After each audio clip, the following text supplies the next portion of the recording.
ادبی لطیفے سلسلہ نمبر 23۔ لطیفے گفتگو کا حسن ہوتے ہیں۔ آج کا لطیفہ ہے بے وقوفوں گالی دینا تو سیکھو۔ ایک دفعہ کا ذکر ہے کہ مرزا غالب صاحب کھانا کھا رہے تھے۔ چھٹی رساں نے ایک لفافہ لا کر دیا۔ لفافے کی بے ربطی اور کاتب کے نام کی اجنبیت سے ان کو یقین ہو گیا کہ یہ کسی مخالف کا ویسے ہی گمنام خط ہے جیسے پہلے آ چکے ہیں۔ لفافہ پاس بیٹھے اپنے ہونہار شاگرد الطاف حسین حالی کو دیا کہ وہ اس کو کھول کر پڑھیں۔ سارا خط فحش اور دشنام یعنی بد کلامی اور گالیوں سے بھرا ہوا تھا۔ غالب نے پوچھا کس کا خط ہے اور کیا لکھا ہے؟ حالی کو اس خط کے اظہار میں تعمل ہوا تو غالب نے فوراً اس کے ہاتھ سے لفافہ چھین کر خود پڑھنا شروع کیا۔ اس خط میں ایک جگہ ماں کی گالی بھی لکھی تھی۔ گالی کو پڑھ کر غالب مسکرا کر کہنے لگے، الو کو گالی دینا بھی نہیں آتی۔ بڈھے یا ادھیڑ عمر آدمی کو ماں کی نہیں بیٹی کی گالی دیتے ہیں تاکہ اس کو غیرت آئے۔ جوان کو جورو کی یعنی بیوی کی گالی دیتے ہیں کیونکہ اس کو جورو سے زیادہ تعلق ہوتا ہے۔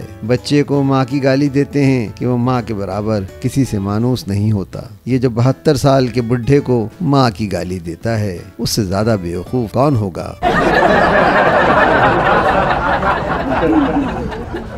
آواز و پیشکش سراج الدین۔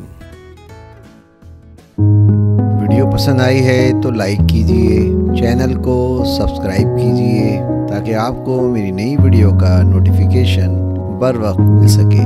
شکریہ۔